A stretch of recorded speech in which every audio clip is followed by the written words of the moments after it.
பகவான் நமக்கு சொல்லியிருக்கிறார், ஒரு நாமம் கூட வீணாகாது என்று. ஒவ்வொரு நாமமும் அதன் வேலையை செய்துதான் தீரும்.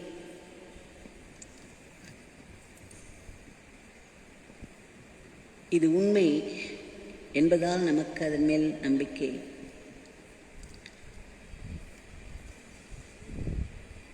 ஒரு நாமமும் உரிய காலத்தில் நமக்கு வேண்டிய உதவியை கண்டிப்பாக செய்யும். இன்றைய பிரார்த்தனையை நாம் சமர்ப்பிக்கும் முன்பு சில காட்சிகளை பார்க்கலாம்.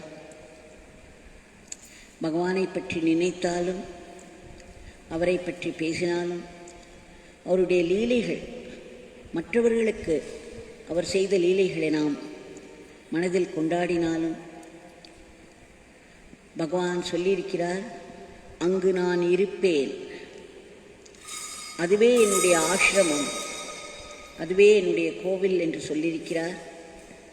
பகவானை பற்றி 2 பேர் சேர்ந்து பேசினாலும் அந்த இடத்தில் அவர் உடன் இருக்கிறார். நாம் பகவானுடைய காட்சிகளை தினம் தினம் கண்டு வருகிறோம். இன்றைக்கு பகவானுடைய சந்நிதி திரு வீட்டுக்கு செல்வோம். அவர் அங்கே சொல்லிக் கொண்டிருக்கிறார் அன்பர்களிடம், இந்த சாதுக்கள் எத்தனையோ பேர் பார்ப்பதற்கு எப்படி இருந்தாலும் ஒரு உண்மையான சாதுவை நாம் கண்டுபிடித்து விடலாம். அவருடைய போக்கே தனியாக இருக்கும். ஒரு சாது தனக்கென்று எதையுமே சேமித்து வைத்துக் கொள்ள மாட்டார். தனக்கு எது வந்தாலும் அதை உடனே மற்றவர்களுக்கு விநியோகம் செய்து விடுவார்.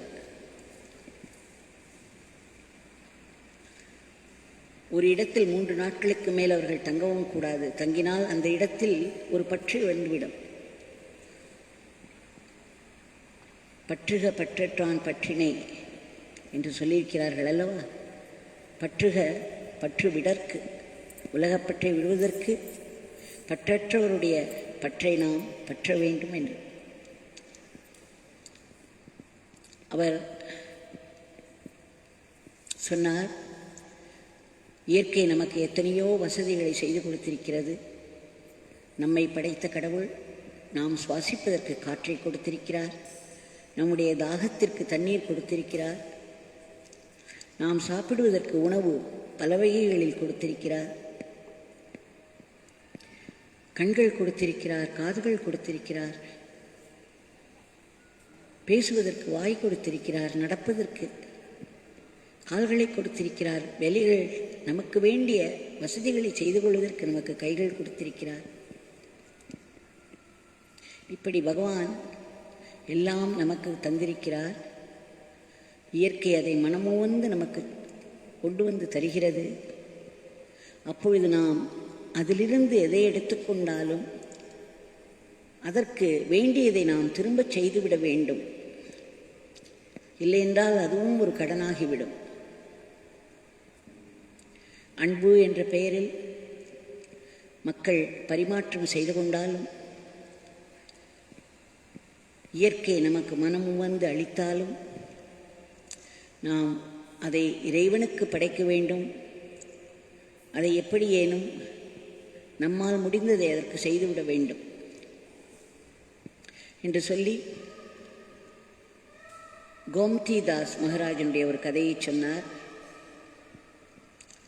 அங்கே வட இந்தியாவில் பண்டாரா என்று சாதுக்களுக்கு அன்னமிடுவார்கள். சாதுக்கள் மட்டுமல்ல, அப்பொழுது வரும் எல்லோருக்கும் அன்னம். ஒரு மகாத்மாவும் அன்னதானம் செய்வதை மிகவும் சிறப்பாக கொண்டாடுவார்கள், அன்னதானம் செய்து வருவார்கள். அதை பல மகாத்மாக்களின் வாழ்க்கையில் நாம் காண்கிறோம். நம்முடைய பகவான் தினம் தினம் இங்கு ஆசிரமத்தில் அதை நடத்தி வருகிறார். கோம்திதாஸ் மகாராஜ் அப்படி ஒரு பண்டாரா ஏற்பாடு செய்து வந்திருக்கும் மக்கள் கூட்டத்திற்கு எல்லோர் மூலமும் பரிமாறச் செய்து கொண்டிருந்தார். அப்பொழுது ஒரு அளவில் நெய் தீர்ந்து விட்டதை அறிந்து கையை பிசைந்தார்கள். என்ன செய்வதென்று தெரியவில்லை. ஓடி வந்து கோமதிதாஸ் மகாராஜிடம் அதை சொன்னார்கள். உடனே அவர் சொன்னார், பந்தியில் பாதி பேருக்கு போட்டு விட்டீர்கள், இன்னும் பாதி பேருக்கு அது விட்டு போகக்கூடாது, நீங்கள் ஒன்று செய்யுங்கள் என்று சொல்லி சரையு நதியிலிருந்து தண்ணீர் கொண்டு வாருங்கள், எவ்வளவு நமக்கு தேவை இருக்கிறதோ அந்த அளவிற்கு கொண்டு வாருங்கள் என்று சொல்லி அனுப்பினாராம். அவர்கள் உடனே அதற்குரிய பாத்திரத்தை எடுத்துச் சென்று சரையு தண்ணீரை கொண்டு வந்தார்கள். உடனே மகாராஜ் சொன்னார், இப்பொழுது பரிமாற ஆரம்பியுங்கள், அதை நெய்யாக நினைத்து பரிமாறுங்கள் என்று சொன்னார். அவர்கள் அதை பரிமாற அது நெய்யாக ஆயிற்று. யாருக்கும் எந்த குறைவும் இல்லை. திருப்தியாக அனைவரும் போஜனம் செய்தனர். அது முடிந்த பிறகு கோமதிதாஸ் மகாராஜ் அவருடைய சிஷ்யர்களை கூப்பிட்டார். இப்பொழுது எவ்வளவு செலவழித்தீர்கள் என்று. கிட்டத்தட்ட 3 கிலோ நெய் செலவழிந்து விட்டது என்று சொன்னவுடன் உடனே 3 கிலோ வெண்ணெய் வாங்கி வாருங்கள் என்று சொல்லி மார்க்கெட்டுக்கு அவர்களை அனுப்பி அதை வாங்கி வந்தவுடன் அதை நெய்யாக காய்ச்ச சொல்லி அந்த நெய்யை அப்படியே எடுத்துக்கொண்டு போய் சரையு நதியில் கொண்டு கொட்டிவிடுங்கள், சரையுவுக்கு நன்றி சொல்லி அதை கொட்டிவிடுங்கள் என்று கூறி அனுப்பினாராம். பக்தர்கள் திகைத்து விட்டாலும் அவர் சொல்வது சூக்ஷ்மம் இருக்கிறது என்பதை புரிந்து கொண்டு அவர்கள் செய்தார்கள். சரையு கேட்டவுடனே அவருக்கு உதவி செய்தாள், வேண்டிய தண்ணீரை கொடுத்தாள். அந்த தண்ணீர் இறைவன் அருளால் நெய்யாக மாறியது. நாம் சரையுவிடமிருந்து தண்ணீர் எடுக்கவில்லை, நெய்யை தான் எடுத்தோம். அந்த நெய்யை நாம் திருப்பி கொடுத்து விடுவோம் நன்றியோடு என்று. பகவான் நமக்கு எத்தனையோ அற்புதங்களை செய்து வருகிறார், உதவிகளை செய்து வருகிறார், வழிகாட்டி வருகிறார், பாதுகாப்பு அளித்து வருகிறார். அவருக்கு நம்மால் என்ன திருப்பி செய்ய முடியும்? நமக்கு எப்பேற்பட்ட ஒரு நாமத்தை கொடுத்திருக்கிறார். நாம் பார்த்தோம் அல்லவா ஒரு கதையில், தர்மவர்மன் காவேரி கதையில் தவம் செய்து ரங்கநாதருடைய சிலையை பெற்றான் ஸ்ரீரங்கத்திற்கு. நாம் எந்தவித தவமும் செய்யாமலேயே பகவான் தன்னுடைய மூர்த்தியை இங்கு விட்டு சென்றிருக்கிறார். அவராகவே எல்லா ஏற்பாடுகளையும் செய்து நாம் அவருக்கு என்ன செய்ய முடியும்? அவர் சொல்லியிருக்கிறார், அவருடைய நாமத்தை சொன்னால் அவருக்கு அவருடைய வேலைக்கு, அவருடைய இறை பணிக்கு அது உதவும் என்று. அதனால் நமக்கும் அது நன்மை செய்யும், அந்த இறை பணிக்கும் அது நன்மையை செய்யும். அதை நாம் சொல்லிக் கொண்டிருப்பது தான் நாம் அவருக்கு செய்யும் சிறிதளவு நன்றிக்கடல்.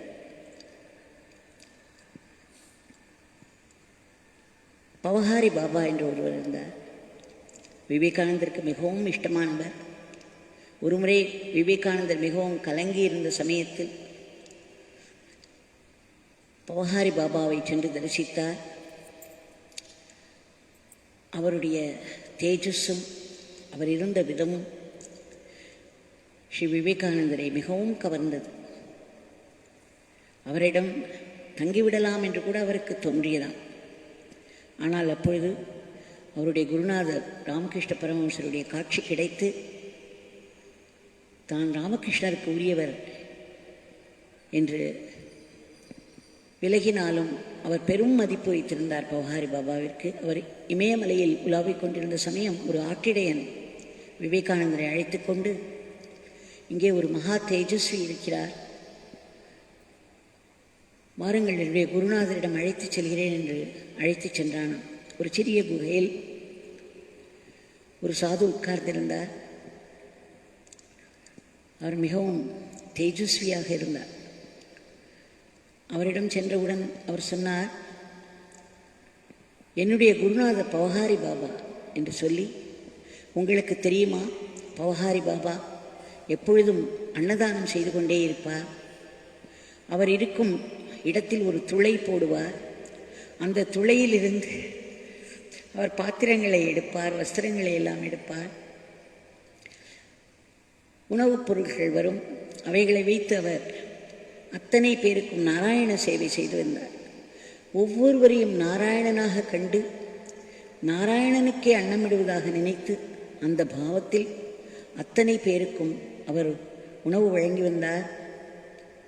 ஒரு திருடன் இதையெல்லாம் பார்த்து கொண்டிருந்து, அடடா, இவருடைய இருக்கும் இடத்திலிருந்து இத்தனை சாமான்கள் வெளிவருகிறதே, இவர் பெரிய பணக்காரர் போலும், இவருடைய அறையில் எத்தனையோ சாமான்கள் இருக்கும், திருடிச் செல்லலாம் என்று பேராசையோடு உள்ளே நுழைந்து பார்த்தால் 1-2 சாமான்கள் தான் இருந்தன. ஒன்றுமே இல்லை அந்த இடத்தில், வெறுமையாக இருந்தது. அவர் சமாதியில் ஆழ்ந்திருந்தார் பவஹாரி பாபா. உடனே அவர் அங்கிருந்த 1-2 சாமான்களை தூக்கி கொண்டு செல்ல ஆரம்பித்தார். பவஹாரி பாபா முழித்து விட்டார். இவர் அவரை கண்டு ஓட ஆரம்பித்தார் அந்த திருடன். பவஹாரி பாபா உடனே அவருக்கு தான் நினைத்த மாத்திரத்தில் கையில் உணவு வருமல்லவா, கையில் உணவை எடுத்துக்கொண்டு, நாராயணா நாராயணா, ஏன் ஓடுகிறீர்கள், இந்தாருங்கள், நீங்கள் பசித்து செல்லக்கூடாது, உங்களுக்கு உணவு வைத்திருக்கிறேன் என்று பின்னாடியே உணவை தூக்கி கொண்டு அவர் பயத்தில் விட்டு சென்ற அந்த ஒரு பாத்திரத்தையும் எடுத்துக்கொண்டு அவரை துரத்தி கொண்டு ஓடினாராம். ஓடி அவரை பிடித்து விட்டார். நாராயணா, நீங்கள் கண்டிப்பாக இந்த உணவை சாப்பிட்டுத்தான் செல்ல வேண்டும், இவையெல்லாம் உங்களுடையதுதான், நீங்கள் தாராளமாக எது வேண்டுமானாலும் எடுத்துக்கொள்ளுங்கள் என்று சொல்லி அவரை கட்டிப்பிடித்தாராம். அதன் பிறகு அந்த ஒரு நிமிடம் அவர் கட்டிப்பிடித்து அந்த திருடன் அங்கிருந்து சென்று விட்டான். அந்த குகையில் உட்கார்ந்திருந்த அந்த தேஜஸ்வி சாது சொன்னார், அந்த திருடன் நான் தான்.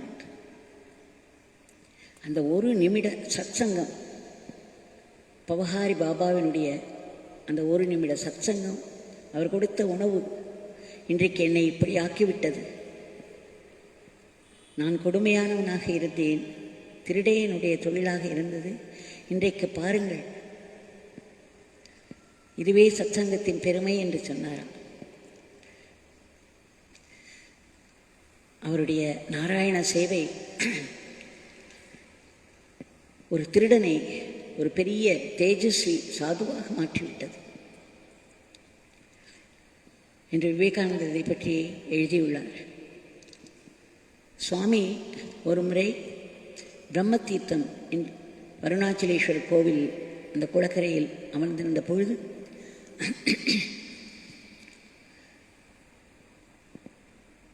திரு கஜராஜன் அவர்கள் அவரை தேடிச் சென்றார். அவர் படிக்கட்டுகளில் அமர்ந்திருப்பதை பார்த்து அவரும் சென்று வணங்கி அமர்ந்தார். அப்பொழுது ஒரு சாது வந்தாராம். அந்த சாது கையில் ஒரு டிஃபன் பாக்ஸ் இருந்தது. அவர் அதை திறந்தபடியே வந்து நேராக நம் பகவானிடம் வந்தார். அதை திறந்து அதில் கொஞ்சம் சாம்பார் சாதம் இருந்தது. சற்று எடுத்துக்கொள்ளுங்கள் என்று பகவானிடம் நீட்டினார்.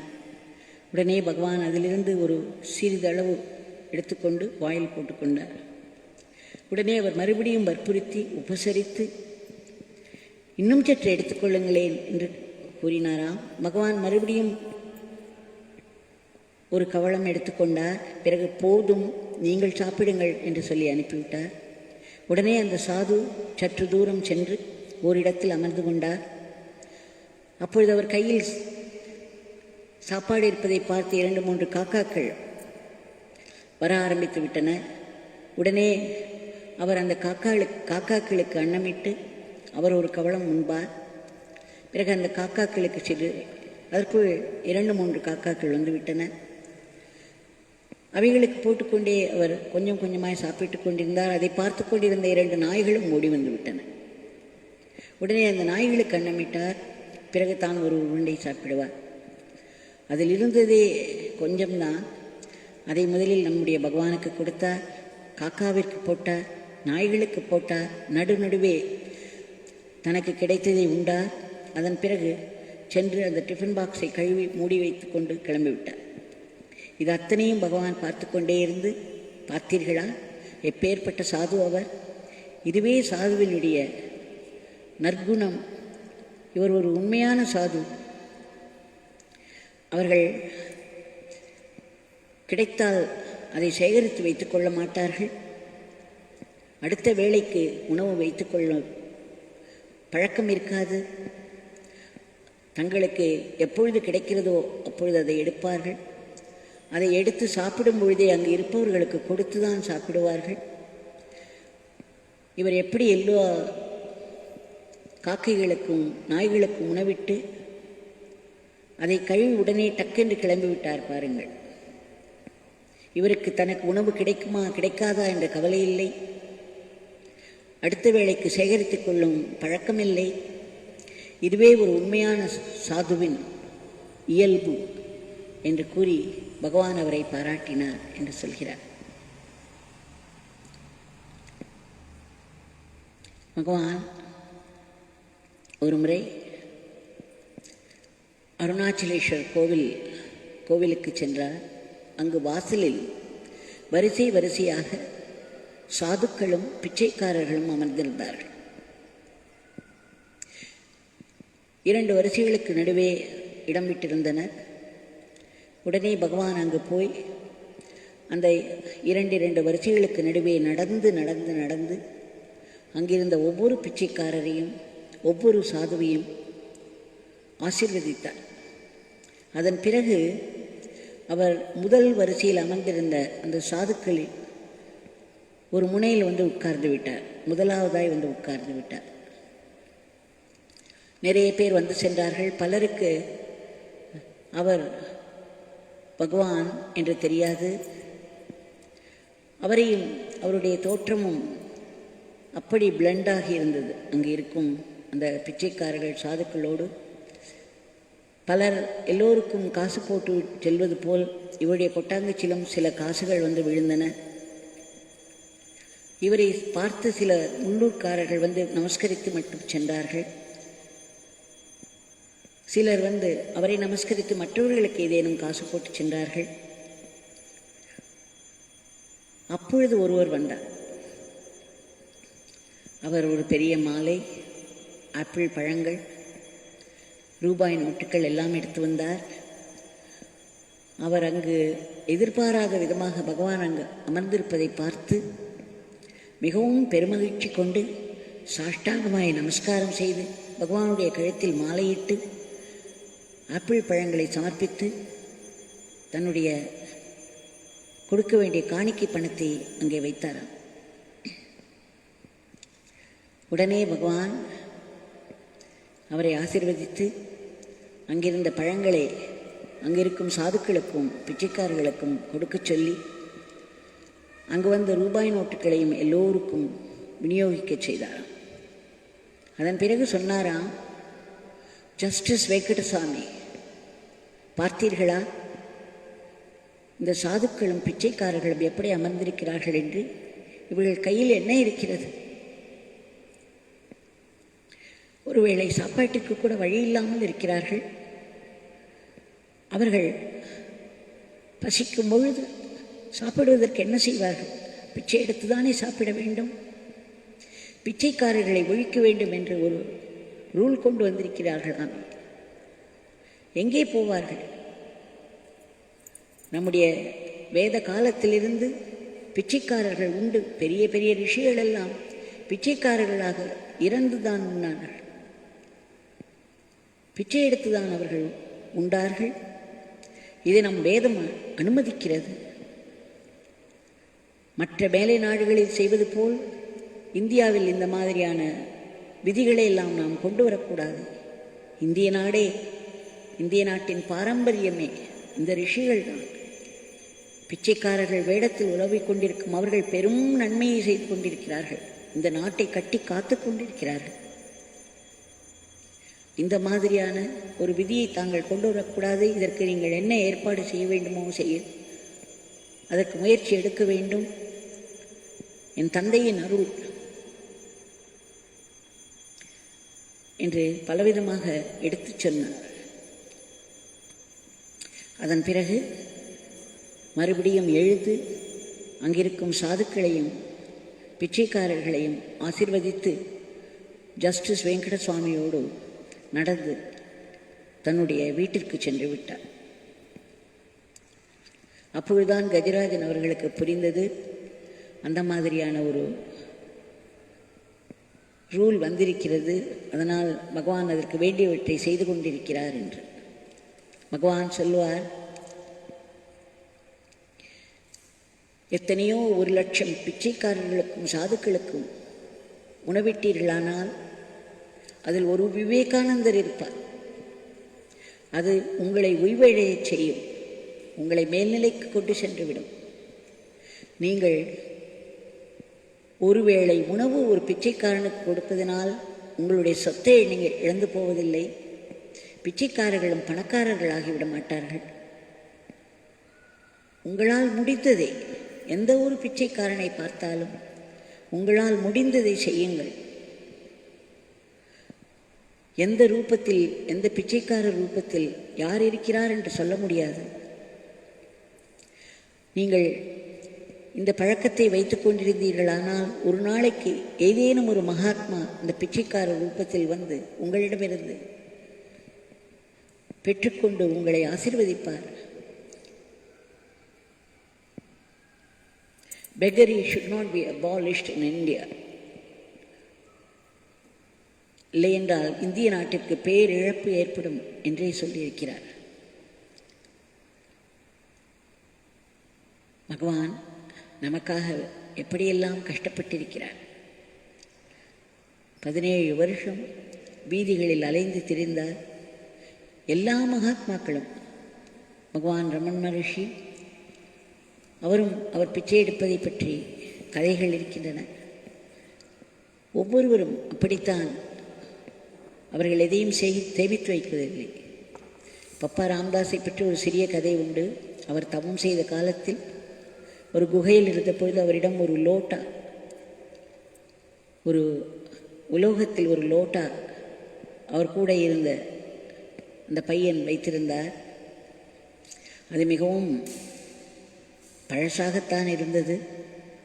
ஒரு திருடன் உள்ளே நுழைந்தான். அடடா, இந்த சாது கண்ணை மூடிக்கொண்டு உட்கார்ந்திருக்கிறார், இந்த லோட்டாவை விற்றால் நமக்கு சிறிதளவு பணம் கிடைக்கும் என்று அதை எடுத்துச் சென்று விட்டான்.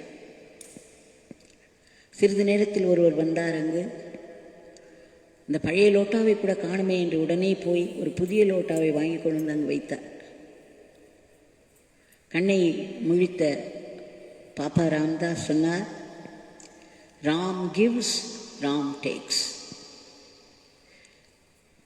கூட இருந்த அந்த பையன் குறை சொன்னான், சுவாமி, நீங்கள் வைத்திருந்த அந்த லோட்டாவையும் யாரோ ஒருவர் திருடி கொண்டு சென்று விட்டார். உடனே இன்னொருவர் வந்து ஒரு லோட்டாவை வைத்து விட்டார்.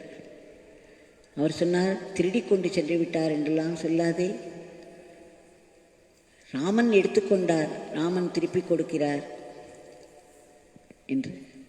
ஆக இதையெல்லாம் நினைவில் கொண்டு நாம் யாரை பார்த்தாலும் நம் கையில் என்ன இருக்கிறதோ அந்த சமயத்தில் நம்மால் முடிந்த அளவுக்கு செய்தால் போதும். அதை நம்முடைய பகவானுக்கு செய்வதாக அந்த பாவனையில் செய்தால் அது நேராக பகவானுக்கு சென்றுவிடும். அந்த புண்ணியம், அதற்குரிய புண்ணியம் நமக்கு கிடைத்துவிடும். இந்த பகவானுக்கு நாம் இன்றைய பிரார்த்தனையை சமர்ப்பிப்போம்.